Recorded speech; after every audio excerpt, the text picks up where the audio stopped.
a public servant who has been working for reforms in our country. She is at present the chair of the Committee on Health, but most importantly, she chairs the Committee on Electoral Reforms. We know that this has been a long, challenging issue in our country, the anti-political dynasty. We had the privilege of working with her in the 19th Congress in the Commission on Appointments. We know for a fact that she is a worker, she's fair, and she listens to everyone. But most importantly, pag may diferensya, point out niya, kag wala siya nahadlok, magbato, bisan kay sino. In one hearings in the Commission Appointments, I was beside a fellow member of the House and she was on the other side. It was the first time nga nakita ko siya kag nabatian nga nagpusog gid ang iya nga tingog bangod may ginpakig bato siya. And that memory continues to remain. I won't mention kung ano to siyang situation. No? So again, in behalf of the people of Bacolod City and together with the people of Bacolod City, we welcome Senator Risa Ontiveros.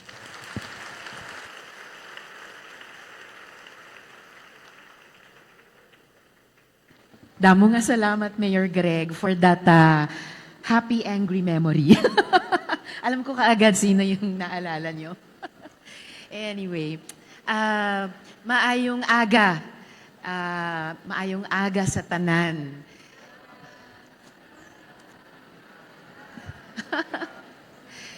Nalipay gid ako na nga ari kita diri sa Bacolod.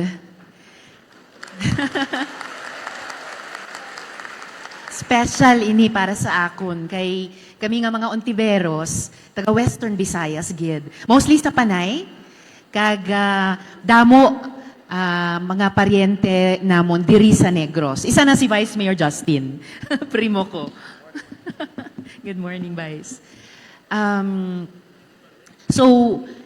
Hindi lang official trip ini para sa akon. It really feels like coming home. Oh, no, it's okay. Thank you. It really feels like coming home. And so I wanted to share, no? It really feels like coming home. One more thing, wait lang. Okay, hindi pa. Kala ko yung ating slide presentation na. Pero home talaga, no? Kag as a proud Ilongga, happy gid ko nga upod kamo sa historic nga anti-political dynasty bill. So salamat gid for being here.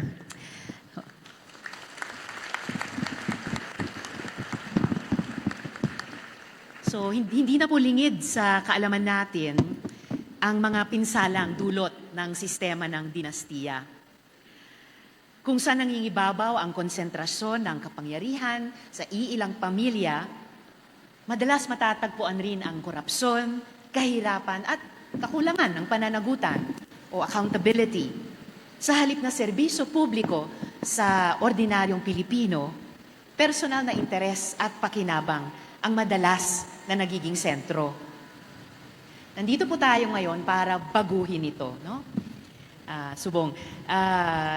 At maghanap ng konkretong alituntunin para labanan ang sistema ng dinastiya. So, may tatlong core issue, Subong, na dapat harapin. So, ito yung ating slide 1. Issue na magbibigay buhay at saysay. So, una, ang degree of relationship. O kung gaano kalayong kapamilya ang sakop. 4th degree ba? 3rd degree ba? 2nd degree ba? Pangalawa, ang scope of prohibition o ang sakop ng mga posisyon sa gobyerno. Hiwalay ba dapat ang pagbilang ng pamilyang pinagbabawal para sa national positions? Presidente, vice-presidente, senador. At hiwalay rin ba ang sa LGU officials? Saan din natin bibilangin ang district representative? Local ba? National ba? Pangatlo, kung successive o simultaneous ang prohibition. Dito naman pag-uusapan kung dapat sabay-sabay lang ba ang bawal o pati ang sunod-sunod na paghawak ng posisyon ng mga pamilya. So ito po yung mga pamangkot na gusto naming konsulta sa inyo.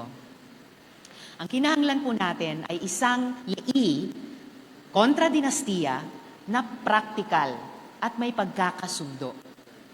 Isang panukalang, of course, sumusunod sa konstitusyon, dinig ang mga concern ng iba't ibang sektor, inuuna ang kapakanan ng botante, kayang aktwal na ipatupad sa mga konkretong sitwasyon sa mga komunidad. So kasama po natin ngayon ang ilang panelists mula sa mga lokal na pamahalaan, ahensya ng gobyerno, akademiko, kag civil society. So sa tulong po ninyong lahat, buong pininiwala ko, ipapasa po natin ang batas kontra dinastiya. Damogid nga salamat sa inyong tanan. Okay, so now, na-recognize na ni COMSEC yung ating resource persons. So hilingin ko po sa mga kaupod ko dire na magbigay ng kanilang presentasyon o tingin dun sa anti-political dynasty bills at kung kaya within 5 minutes each. Okay. So at pagkatapos nila, bubuksan po natin yung open forum para marinig naman ang inyong mga pananaw, inyong mga pamangkot, inyong mga suhestyon, pati mga oposisyon nyo tungkol sa kontra dinastiya bill kung anuman. Okay? So yan po ang ating pag-uusapan buong aga. So let us hear first, of course, from our dear Bacolod City Mayor, Mayor Greg Gasataya.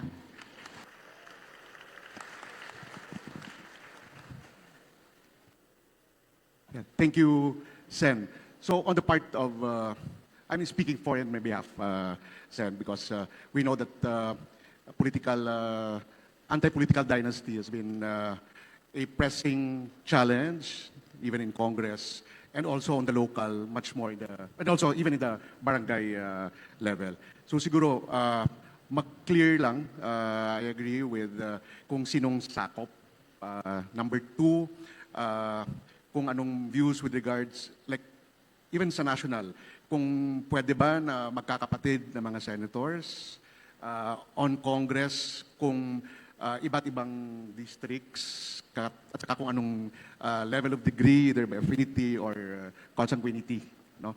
And also, on the local, on the aspect of hierarchy, for example, on the aspect of succession, pwede ba na yung mayor, either anak, kapatid, asawa, tumakbong vice mayor, and even sa councilor. So siguro, those are the things that on the part of the local, maging clear. No? But personally, I am really in favor of nasimulan ang discussion and even come up with a clear framework on how it will work, Senator.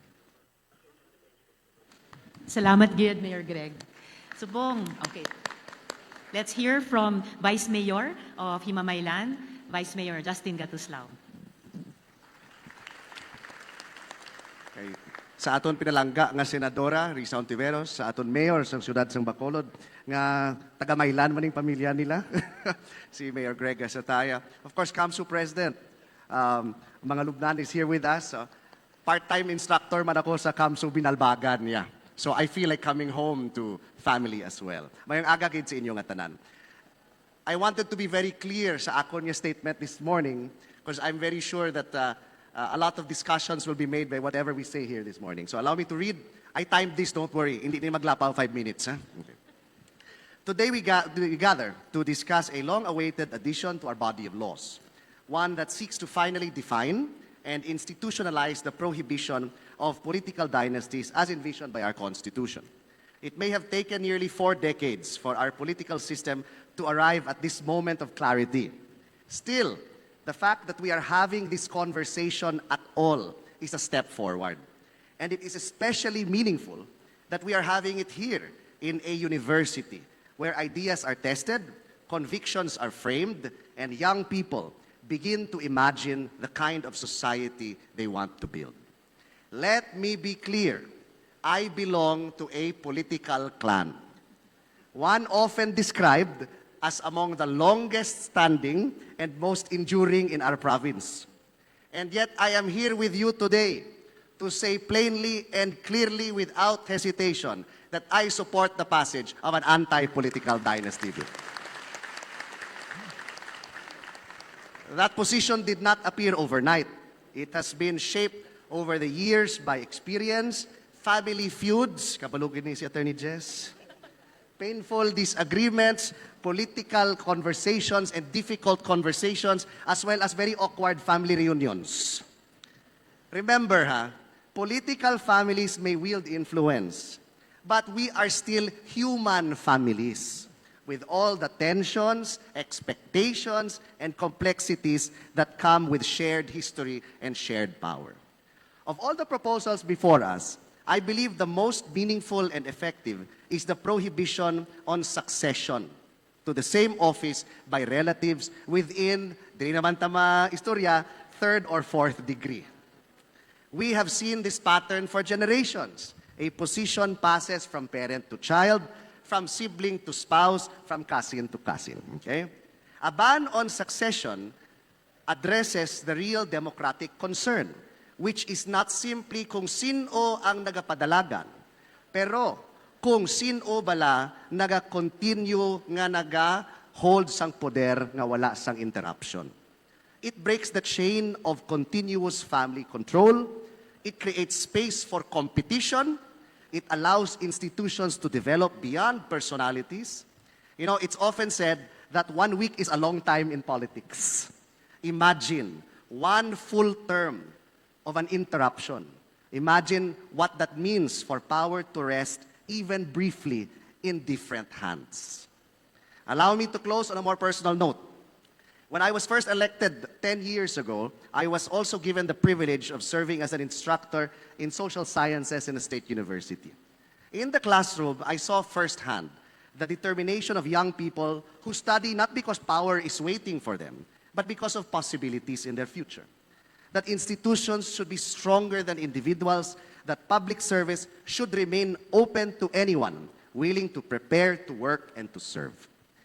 Being in front of you here today and every week in the classroom has a way of clarifying what kind of political future we owe the next generation. It reminds us that the rules we shape today will determine whether leadership tomorrow is open or will be determined in hotel lobbies and the dining rooms of the barons and the brokers. And so it feels fitting that this conversation is taking place here in Kamsu, a place of learning, because ultimately the question before us is not just legal or political, it is educational, it is generational. It is about what kind of civic culture we are teaching by example. So this is my humble contribution to the historic discussion we share today. Ako si Justin Silos Gatuslao, isa ka fifth generation nga miyembro sang isa ka dinastiya, defined by public service, shaped by politics, and I offer my full and unwavering support for the passage of an anti-political dynasty law. Chimpo na! Madamo, ganyan salamat sa inyo tanan. Grabe, damo gid nga salamat, Vice Mayor Justin. Several moments kinilabutan ako at napawaw sa sharing mo sa aming lahat. I am even prouder today to be your prima. Mabuhay. And you are not alone. Sa Senate, halimbawa, as I was sharing kay Mayor Gregman, 2 of the 7 authors of the 6 bills sa Senado, mga dynasts man. And when they were talking about their bill sa committee hearing, sabi nung isa, ako dynast, sabi nung isa, ako dynast. And they both said in so many words, pero gusto kong luwagan yung political space sa iba pang mga Pilipino beyond our clan, sabi niya. So, mabuhay, mabuhay. So now we will hear from the former representative of Magdalo Party List, Gary Alejano. Good morning, Madam Chairperson, Senator Risa Ontiveros, our Deputy Majority Leader in the Senate, Mayor Greg, Primo Gasataya. Nice to see you again. distinguished guests, fellow resource persons, students, and fellow Negrenses, sa liwat mayong aga sa atong tanan. Senator Risa, allow me first to recognize and commend your long-standing advocacy for clean, participatory, and people-centered governance. Even before you became chair of this committee, you have consistently stood against abuse of power, patronage politics, and systems that disadvantage ordinary Filipinos. Ako po ay nagpupugay at nagpapasalamat sa inyong pagtayo para sa katotohanan at para sa aming mga Pilipino. Medyo disadvantage lang siguro, because of your standing up, ikaw naman yung tinitira ng mga trolls. Maraming salamat din po for bringing this crucial discussion to the grassroots dito mismo sa Negros. A place close to your heart as an Ilongga, in a place where political realities are deeply felt by ordinary people. This public hearing itself is an act of democratizing policy. Pinapalapit po ninyo ang Senado sa mamamayan, hindi ang mamamayan sa Senado. I appear before you today not as an adversary or of politicians, but as a Filipino who wants a better system of governance. When I was a member of the 17th Congress, I filed House Bill number 8025, the Anti-Political Dynasty Act of 2018, precisely to operationalize Article 2, Section 26 of our Constitution, that the state shall guarantee equal access to public service and prohibit political dynasties as may be defined by law. In a true democracy, all of us have the right to run and to serve. Tanan naman kita pwedeng magdalagan, no? As long as we are qualified under the Constitution. Ideally, elections should be based on merit, competence, and integrity. Pagalingan, hindi padamihan ng pera. Kung sino ang magaling, siya dapat ang maglingkod. Kahit magkamag-anak pa yan, basta magaling. It does not matter. Pero kailangan nating maging tapat sa sarili natin. Hindi pa ganon kataas ang antas ng ating political maturity sa ngayon. Based on studies, about half of the Philippine provinces are dominated by political families. And research consistently shows that areas with entrenched dynasties lead to a higher poverty rates, weaker public services, and lower human development scores. This is not coincidence. This is a pattern. Noong nakaraan, tinanong ko ang maraming tao, pipiliin mo ba ang kandidatong magaling at may kakayanan? Halos lahat ng sagot, oo, siyempre. Pero pag dinugtungan mo ng tanong, paano kung wala siyang pera at walang koneksyon? Mananalo ba siya? Hindi mananalo. So ibig sabihin, hindi dahil magaling siya, kundi wala siyang koneksyon, wala siyang pera. That is a painful truth about our system. If money is the main ticket to victory, then we should not be surprised when corruption follows.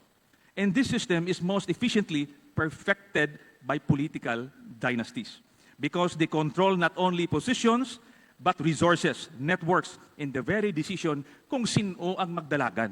Kung magsiling sila, hindi ka magdalagan, hindi sila magdalagan. Therefore, denying well-meaning people. This culture does two harmful things. First, it teaches leaders and upcoming leaders like sa mga sanggunyang kabataan that power is entitlement, not service. Second, it discourages good, capable Filipinos from even trying to serve. Bakit pa sila tatakbo kung alam nilang matatalo na sila? Kahit ano pang galing niya. No? Magsasayang ka lamang ng panahon at resources kung alam mong talo ka na. At the local level, dynasties also weaken checks and balances. Kung iisang pamilya ang mayor, ang vice mayor at konseho, sino pa ang magbabantay? Minsan, ang biro ko nga ang mga tarpaulin sa kalsada na nakikita natin, parang announcement ng family reunion at hindi kampanya, political poster rin. Sabi, makita ko parang reunion ang announcement, no? But here is my important clarification. Wala po akong intensyon na saktan o insultuhin ang mga kasalukuyang nasa pwesto na maaaring maituturing na kabilang ng political dynasty. Marami po sa kanila ay may mabuting intensyon sa pagsilbi sa bayan. It just so happens that this is the system we or they inherited. Wala namang batas na nagbabawal kasi, so we cannot blame them. Okay? So ang punto ko ay ito, if there will be an enabling law against political dynasties, I believe that responsible leaders will comply. Hindi ito laban sa tao, laban ito sa sistema. tayong lahat, politiko man o ordinaryong mamamayan, ay sama-sama sa pag-aayos ng ating pamahalaan at pag-unlad ng ating bansa. From my experience, when there is real political competition, something good happens. Projects multiply. Tanawabla pag wala kontra, wala na project. Ha? Pag merong kalaban, maraming projects. Okay? Officials become visible. Iikot na yan para tatanungin kayo. Pag walang kalaban, buenas kung makita mo na. Ha? People are hurt. Nakikinig sila kasi pag i-snub mo yan, bakit di ka butuhin, may kalaban sa kabila. Okay? Service becomes constant and not seasonal. Seasonal, ibig sabihin, pagkampanya lang paglalapit ng eleksyon. Pero kung may kalaban yan, temprano pa magserbisyo na sa inyo. So there is a good thing about competition. Kapag walang kalaban, madalas walang proyekto. Kapag may kalaban, magiging mas masipag ang pamahalaan. That is a democracy we should aim for.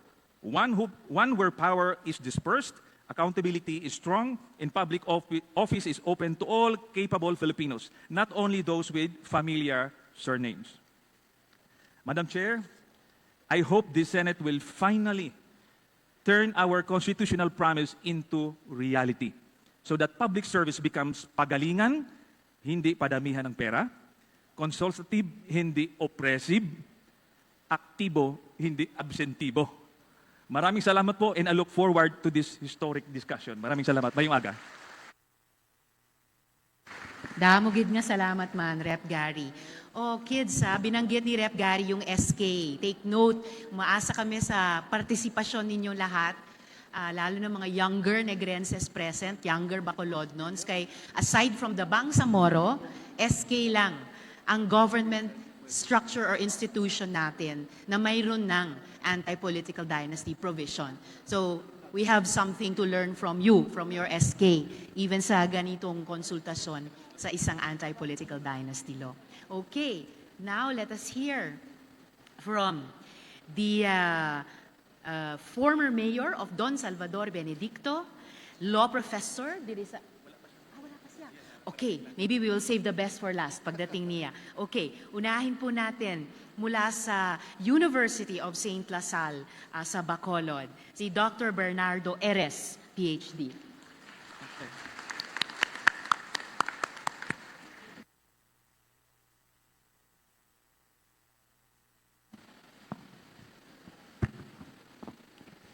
To our honorable guest, Senator Riza Hontiveros, and Senate Secretariat, my fellow panel members of the panel, the school administrators of this university, friends of Senator Riza Hontiveros, the participants, students, and organizers of this forum.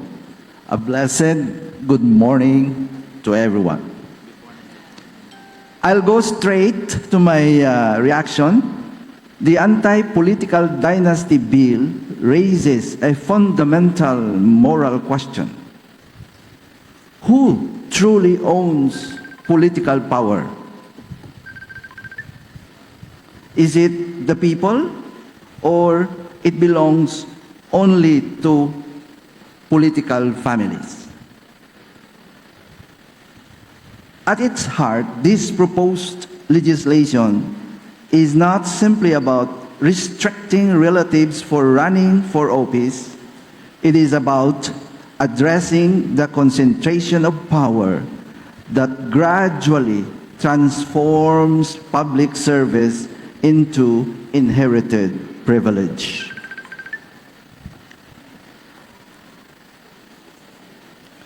When political positions become almost exclusive to a few families, democracy risks becoming symbolic rather than participatory.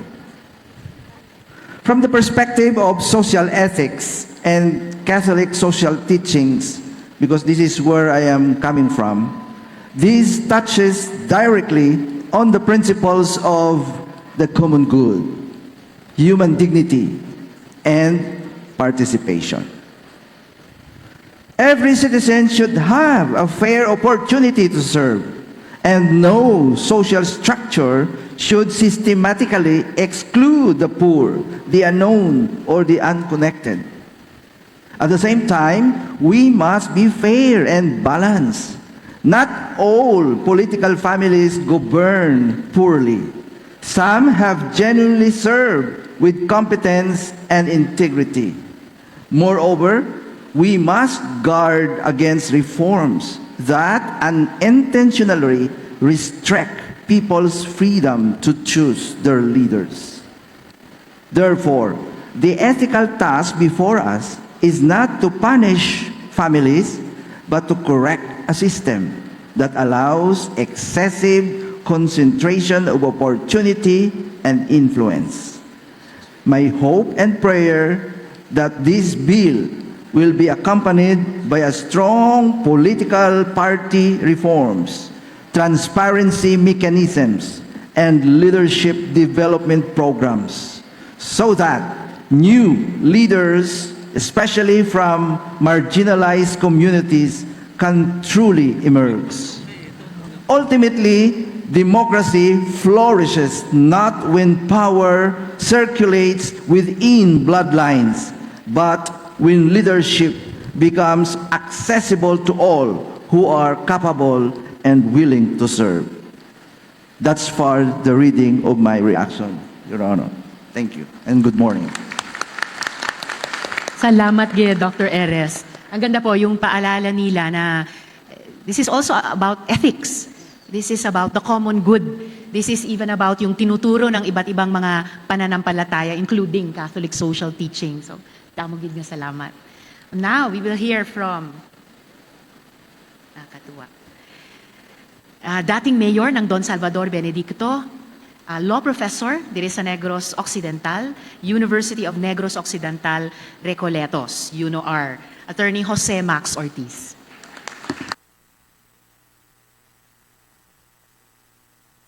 Good morning. I'll be talking in the Ilonggo dialect para makaintindi tanan. With all due respect to our good senator here. Kaintindi. Mayor Greg, in the rest, I will not be mentioning any more names to save time. Okay? Amo ni ang layi nga ginahulat ko halin sa una. If you recall, during the 13th Congress, during the time of Gloria Macapagal Arroyo, ginpasar na ni nga layi. Even the late Miriam Defensor Santiago, nagpasar man sini. Wala ginag-succeed nanan. Why? Because practically, 80 to 85% sa aton nga mga senador, congressmen, mga anti-dynastic families. Okay? Nagalin. With all due respect, for example, in our local setting, here in Negros Occidental, if you recall, halos pamilya de amuman ang nagauyat sang rinda sang aton gobyerno. To be honest about it, in my place, for example, the Don Salvador Benedicto, for 27 to 30 years, only one family amo ang nagapalakat sang ina nga banwa. Incidentally, everybody was surprised nga nagsulod ko bilang mayor. Ako lang ang nakasulod sa for 27 to 30 years. Ako lang isa nga hindi nagalin sa pamilya ang nagdaog. Mamangkot ka mo. Why is it that I was able to topple that entrenched family? With all due respect, sa De La Cruz family, mga amigo ko na sila subong. Before, daw hindi kami miguhay. Pero after na nagdaog ko, nagmiguhay na kami. We were already close friends. So I'm happy because of my presence there, I was able to change practically the entire municipality. Subong, if you go there, for example, Senator Hontiveros, magkanto na to, siguro mabilib siya kung ano ang Don Salvador Benedicto. Puwerte katahom, ang nag-attend di subong, pwede libre ito sa akong lugar. Oh, libre. I will assure you, makalibre ka mo to. Pirmahan ko lang libre. Okay? Katugnaw sang climate, katugnaw sang tanan. Okay? That's why, hindi katingalahan, nga damo to bata sa Salvador Benedicto because of the cold climate. Isa na ko da. Sa una, wala man kugid gahulid mayo sa asawa ko, pero pagsugod sa Salvador Benedicto. Daw hindi mapunggan. Siling ko, abi, madugang tayo isa. Kung pwede. Okay, anyway, going back to sa ano, not only in Salvador Benedicto, without any more mentioning names, no? There is a Negros Occidental, grabe di ang dynasty. Wala na opportunity ang iban nga kuntani mentally kag physically tanan politically capably incidentally because of this dynasty medyo mabulubudlay. There is the so-called monopoly of power already. And because of that, ato ang may talented nga iban, why na chansa? Secondly, aside from that political dynasty, the problem is with the Filipino people, not only in Negros Occidental, is money talks. Okay? Money talks. That's why, when I was running, dito man Salvador, siling ko sa ila, o anong gusto nyo? Ang dating daan o ang bagong daan? Ang sabat, 5 daan. Why tamay mo? Why tamay mo? That's why I told myself, ningko kung amo man lang niya ang environment dire not only in sa ibang lugar kundi especially in Negros Occidental, ningko hindi ko ya mangintra pamulitika, especially kung kwarta ang basis ang daganay dire. But I'm happy there is one in Silay City in the person of Mayor Galigo. Without money, he was able to win that election. I think this is an eye-opener already. Not only that, sa iban man nga lugar, but this Silay City is a model nga city because here is one. Without money, why man siya sang kung ano da, pero nagdaog pa. That's why I really salute the people of Silay. So kung mahimo tana sa iban nga lugar, nga abi hindi ta mahimo. Even without this anti-political dynasty. But it's good that we have here our senator. Nga nagaduso gid sini. It's now high time nga dapat dulaon tani. I for one, I'm sure Mayor Greg Casataya kag iban diri nga mga local officials naton iduso tani. We are happy that because of this flood control issue, nagsulod ang anti-dynasty. Even Sandro Marcos nag-agree pa. Bisan ang aton nga Speaker of the House nag-agree pa. Imagine because of this flood control. This is already, to me, this is the catalyst nga naghimo ni Subong. That's why I'm talking to you here, my personal gratitude for people who are campaigning for this anti-political dynasty bill. Dugay na ni. There were already about 8 bills passed in Congress. Why again? But this time, with the help here of our good senator, I am confident nga ini siya mapasa rin. So talking about the anti-political dynasty bill, kung ano man na siya, kung second degree or third degree, that's already the work of these people here. We are campaigning here. Ang importante, kamo nga mga estudyante, kang nagpamati di Subong, we urge you, we encourage you to influence also other youngsters, especially sa inyong mga professors sila, nga updan ini nga kausa. Because this is the only way to stop these dynasty families mag-control sa aton nga political landscape. So, sa tanan, my invitation for you to go to Salvador Benito continues. I will sign it after my short talk here. And siguro, ako I will salute you, especially the students here who are listening here, to encourage all your families, encourage all youngsters and students from other schools nga let us campaign for this. Because kung sige lang tadi gagahod, no? Wala man sa nahimuan, that will already, I just want to echo the words of Mr. Mark Twain. Thunder is good, thunder is impressive, but it is lightning that does the work. Thank you and good morning. Thank you, Attorney Ortiz. Importante yung sinabi nila. So, anti-political dynasty, hindi lang political, wala pang nagbabanggit, but baka mamaya sa open forum, it's also economics. Pero yung sinabi ni Attorney Ortiz, it's culture man. So baka maayo din aralin natin yung best practice sa Silay. Paano nila nabago yung kultura ng 500? And importante yan kay in terms of passing the best possible version of the bill, and then especially after mapasa natin into law, the best implementation rests in greatest part on the citizens. So iba pag hindi lang mga legislators mag-file, mga panels magsalita, but ang mga mamamayan, including the young citizens, talagang maging active. So now, let us hear ang next nga panelist natin. Mula sa presidente sila ng National Union of People's Lawyers, Negros Occidental, Attorney Ray Gorgonio. Thank you, Madam Senator. Honorable Senator Risa Ontiveros, ma'am, good morning. Congressman Gary Alejano, my idol, good morning. Vice Mayor Justin, good morning. And may Manino here, Idol, Attorney Jesus Suarez, Attorney Jomax Ortiz, and fellow colleagues in this panel. Also to the students and parents teachers who are here. Gusto kong linawin na bakit sinasang-ayunan natin yung pagpasa ng anti-dynasty bill. It's not only because it is mandated under the 1987 Constitution, but political dynasty stunts growth, deprives equally capable individuals to public service. Political dynasty refers to the concentration, consolidation, or perpetuation of political power into single family or clan. Ibig sabihin nito na yung kapangyarihang pampolitika ay sa ilang pamilya lamang o isang pamilya. And what does that mean in concrete terms? When you get political power, you get economic power, and vice versa. When you get economic power, you have political power. So mahirap ng kakasin o tanggalin. In concrete terms, ano yung ibig sabihin nito? Yung nangyayari ngayon,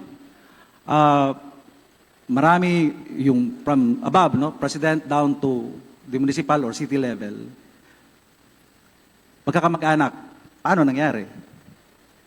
May mga tinatawag tayong allocables. May tinatawag tayong program such as AIX, no?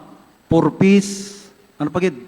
Tupad, scholarship grants, hospitalization. Kung wala kang pang hospitalize, kato ka kay Mayor, tagaan niya ka na. Kaya may budget sa from PCSO, may mga ano dyan. Kung ang bata mo, wala ka pang pa-eskwela, kag Mayo, kadto ka kay Mayor or kay Gobernador, tagaan niya ka pundo para sa scholarship. Pero in return, dapat you have to support him during electoral exercises. So gagamitin niya yung kapangyarihang pang-ekonomiya, pang-politika, para ensure na ma-perpetuate niya yung kanyang power, political power, including yung kanyang mga pamilya. Apart from that, ano pagid? May mga job order employees, di ba? Job order employees, si Mayor or Governor may job order yan. So kung sabihin nila, magkano ba pundo mo kung tatakbo kang Mayor or Governor? Wala kang 1 billion, tatalo ka niyan kasi yung budget niya for job order, malaki. So sa job order pa lang, ayawan ka na ma-offset. No? Another is projects. Yung mga kita na sa mga projects. Kaya nga lumabas yung ghost flood control projects. Minani yung mga budget para sa flood control. Para saan yan? Para gagastusin sa politika at iba, siyempre, para sa kanilang personal na kailangan. And all these powers that is concentrated into one family, gagawin nila yan to perpetuate themselves and consolidate themselves until kingdom come. So that deprives the best sons and daughters of Filipinos na mas magagaling. Kaya nga nung tumakbo yung si Congressman Gary, Senator, sabi niya, hindi na ako tatakbo, attorney. Bakit, Senator? You are one of the best congressmen we have. Because you defended our national territory. Siya yung palagi nakikita sa West Philippine Sea issue. Sabi niya, hindi na ako tatakbo kasi hindi natin kayang tustusan yung senatorial ano natin. We need at least 200 million, di ba? Kung 200 to 300 million. Para lang. So, it deprives us, the best sons and daughters, to be elected in the public service.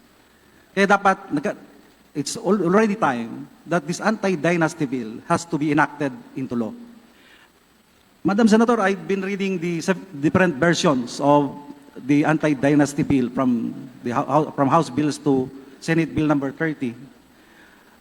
Medyo nagtatalo yung definition of what constitutes dynasty. Yung separate version ng House, second, third degree of consanguinity or affinity.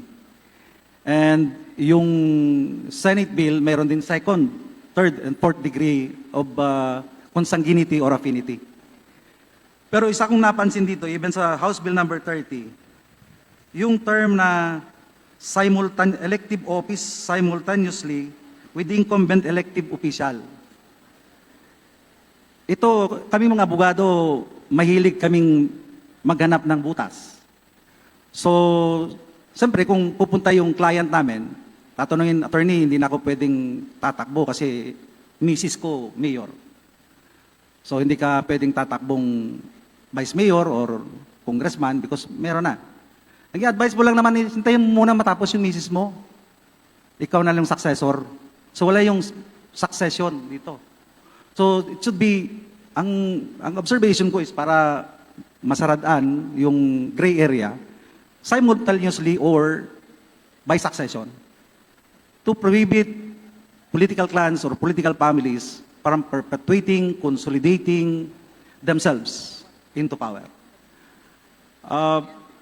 Kailangan wala tayong makitang butas so that the objective of the law could be attained.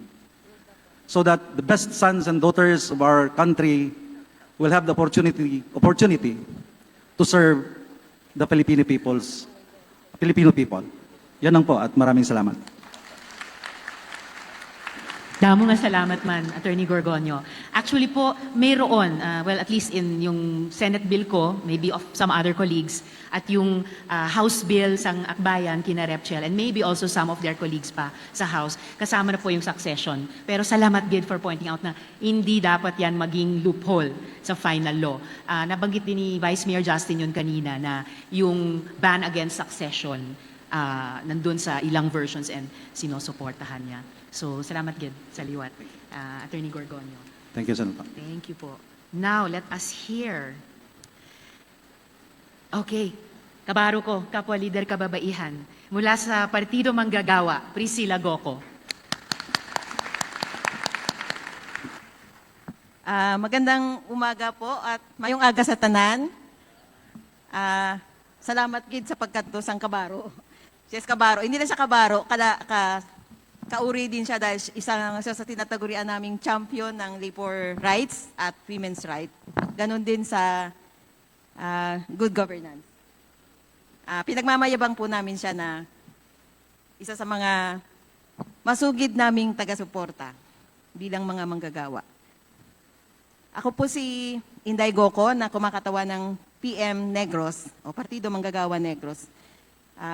Bilang maiksi pong pagpapakilala, ang PM po ay kasamahan ng mga manggagawa, lalo na sa mga manggagawa sa tubuhan, mga service workers, unions, at mga informal workers dito sa Negros. Yun nga, nagpapasalamat kami na after ilang dekada na ay may nagpanukala ng anti-political dynasty bill. Ang tagal na po naming hinaing ito, lalo na sa aming mga manggagawa. Salamat na may pagtugon na, no? Matagal na to pero parang hindi rin pinapansin palagi na nalilipasan lang ng ilang kongreso at ilang ito rin po ang sinisisi namin na naging ugat din ng korupsyon na dahilan ng kahirapan at pagkabansot ng pangunlad ng ating bayan. Sa Negros, you name it, we have it. Kung anong klase mang dinastiya iyan. Merong Pat, merong Tin, wala pa akong masyadong na obese dynasty. Pero may sinasabi na silang obese dynasty kasi hindi lang sa mga posisyon sa eleksyon, kundi pati sa mga posisyon sa mga departamento. So hindi po kami kakaiba sa ibang bayan o probinsya sa Pilipinas. Pinaghahati-hatian, ipinapamana na parang hasyenda o negosyo lang ang posisyon sa politika. Sa asawa, sa anak, sa pinsan, sa apo, at minsan sa mga in-laws, sa bayaw o sino mang ka-affiliate o affinity. Ordinaryong eksena na po ito sa Negros. Dekada-dekada na ganap ito. Dekada-dekada ring pasan-pasan ito ng mga manggagawa. Kaming manggagawa ay walang anumang nakitang positibo o naramdamang positibo sa sistemang ito. Kung naging mahusay man ang mga nakaraan naming gobernador o congressman, di naman naging garantiya iyon na ganun din ang magiging apo o anak niya. May ilang mahuhusay din kaming at matitinong politiko. Salamat, hindi sila nagtayo ng mga dinastiya at endangered na po sila. Ramdam na ramdam namin ang epekto ng dinastiya, ng political dynasty. Nasa halip na pagbabago at pag-unlad, ang pinag-uusapan sa mesa ng mga pamilyang membro ng dinastiya ay pinag-uusapan paano titiyakin ang pananatili sa poder, kung saan proyekto poporsyento. Parang negosyo, asyenda o kaharian lang ang pinag-uusapan. Matindi pa, sa sistemang vote or gabot dito sa Negros, alam natin lahat yan, sa mga asyenda ay aambag din sa pagmamalagi ng mga dinastiya. Marami sanang mahusay na kandidato mula sa akadim, sa mga progresibong grupo, ang sanay makapagbabago at makakatulong, pero gabundok ang tatawrin nila para manalo laban sa mga apelidong pinagpalan ng dinastiya. Nasa matinding krisis ng industriya ng asukal. Ramdam natin yan. Na siyang kabuhayan, di lang ng mga farm workers, ng mga manggagawa sa mga sugar mills, kundi ng halos ng Negros, ng mga allied services at mga negosyo dito. Kagaya ng monocrop na tubo, kailangan na mag-diversify sa mga o magpalit o magdagdag ng industriya, ganun din sa mga politiko na pinagpala ng dinastiya. Totoong sistema na ang problema, pero kung titibagin ang dinastiya, ay pwedeng pumili ng mga taong magsisimula ng totoong reforma hanggang magbago na ang sistemang ito. Matindi na po ang suliranin naming mga manggagawa. Ang kakulang sa sweldo, regular na trabaho at marami pang ibang piyasan-pasan namin, lalo na sa kababaihan. Sabay-sabay dito ang disaster, may pagputok ng bulkan, peste, matinding bagyo o pagbaha. Di po sapat ang ayuda, relief na pinagyayabang mga politikong nakaupo ng mga dinastiyang ito. Kailangan po namin ng solusyon at di namin ito maramdaman sa ngayon. Sana ay mapasa ang batas at magbabawa sa pakdabo ng sabay-sabay hanggang sa 4th degree consanguinity. Ganon din ang succession. Palakasin din ang qualification ng mga tatakbo sa eleksyon, di yung basta kaanak lang. Kung nagawa ito sa SK, tiyak naman na magagawa din ito sa ibang posisyon. Napatunayan ng makapal ang mukha ng mga politiko natin at di nauubra ang self-regulation. Panahon din sigurong maripaso ang political party system, ang malinaw na pagladlad ng mga plataforma ng mga ito. Ganon din ang party list na panibagong trono na kinaluluklukan ng mga political dynasty. Panahon ng wakasan ang political dynasty, ASAP po ito. Pakiusap po sa ating mga mambabatas. Salamat po. Salamat, Man Inday. Ayan, kinokompleto na ni Inday yung tinitignan natin. Sabi ng ating mga panelists, yung tungkol sa politika ng political dynasties. Sinabi ni Attorney Ortiz yung kultura ng sistemang political dynasty. And then, dinagdag na ni Inday yung usapin din ng pangkababaihan at pati yung sa agrikultura at sa ekolohiya, yung diversity, no? Intercropping and diversity. So, payaman ng payaman yung ating diskusyon papunta sa most exciting part na open forum. Pero bago nun, pakinggan muna natin dating Provincial COMELEC Officer, Attorney Jessie Suarez.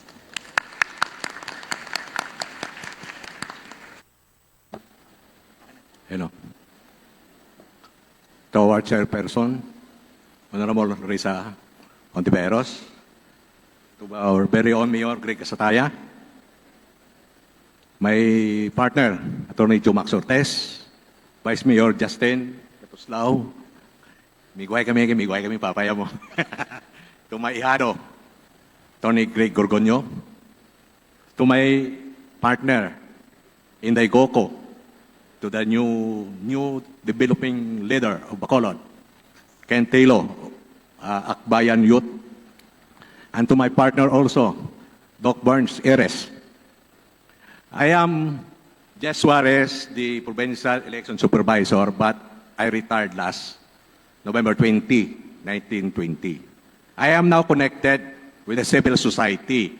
After retiring from the government service, being a reformist in the government, I retired without any dent of corruption. And that's why I joined the civil society. Instead of being to engage in a private practice of law, I joined the civil society supporting, and I am the head of the Robredo People's Council of Bacolod City, together with Governor Coscoluela, who is now the chairman of our NGO, Paghimod Os Negros Incorporated, and I also the vice chairman. Si Gob dito, tani, di galing may conflict of schedule. Usually, ako ginapa-substitute siya. But at any rate, okay, good.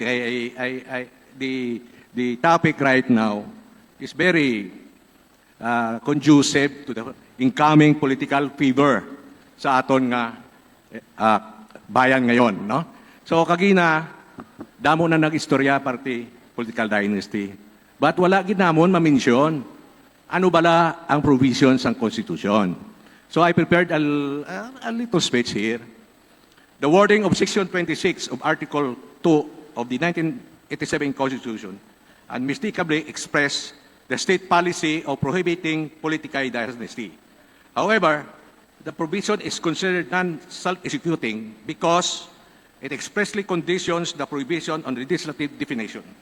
Consequently, while the Constitution establishes the policy framework, Congress retains the authority and obligation to enact an enabling statute defining the scope, extent, and enforceability of the prohibition.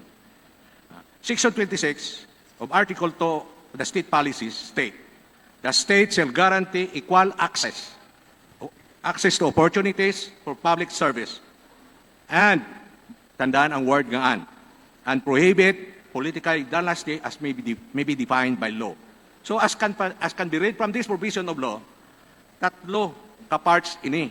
Una, the state shall guarantee equal access to opportunities for public service. That is number 1. Number 2, prohibit political dynasties. Number 2 na. And number 3, as may be defined by law. Amo ning ari kita di subong. Kaya we have to define the extent and coverage of this provision of this anti-political dynasty law. The usual argument of those who are against prohibiting political dynasties is based on item number 1, that states shall guarantee equal access to opportunities for public service. But they forgot the coordinating conjunction and. Those item 1 should be read together with item 2 and prohibit political dynasties. No?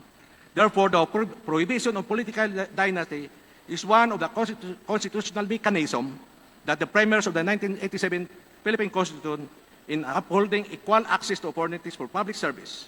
Hence, the question on whether to prohibit political dynasty or not is smooth and academic, at it is clear that it should be. No? So, klaro, hindi na silang gintagaan equal opportunities ang mga kandidato. Okay na. But it needs an enabling law to enact to prohibit political dynasty. The only issue that should be resolved is item 3.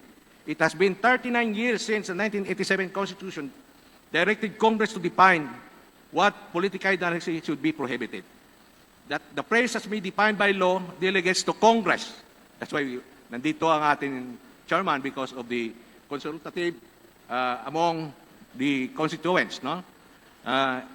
The authority to determine the scope and parameters of the prohibition, indicating that provision is directory rather than self-executing. In the absence of statutory definition, the constitutional prohibition remains a policy directive rather than a directly enforceable restriction. Let us define prohibited political dynasties. In defining what kind of political dynasty should be prohibited, the following should be given consideration. Degree of relationship. Amo na ni ang mga prohibited because of consanguinity. Ang consanguinity naman, dua, lineal and collateral. Ang lineal, amo ning direct line, mga between parents, children, and grandparent.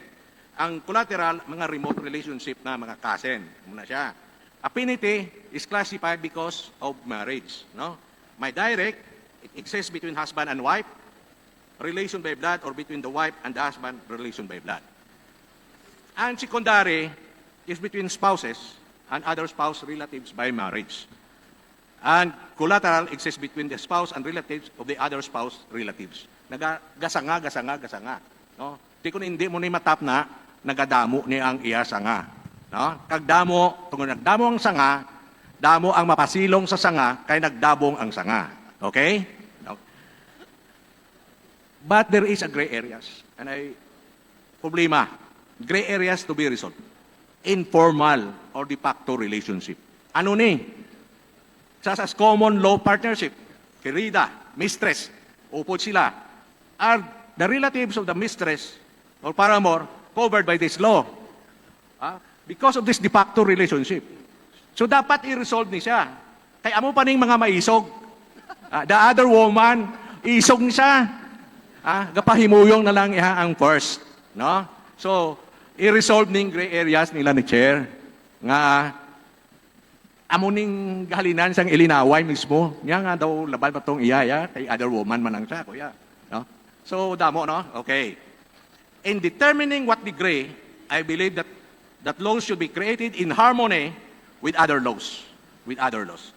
Hence, as a degree of relationship, I believe we should adopt the provision on nepotism. Okay? Nepotism, very important, no? Which either third or fourth degree. Sa nepotism, third degree, no? This is because the evils so to be prevented are similar, if not the same. The only difference is that nepotism covers appointed position, no? While political dynasty covers elected position. So kung ang mayor, vice mayor, kag councilor, isa kay dynastiya, ang mga GO, isa man niya ka tribo. Kanyo? Isa ka tribo ang GO, isa ka kabaranggayan. Mayor Greg, tama? Tama? Migo ko rin Mayor Greg. Ginatawagan ko din nila kada eleksyon sa una.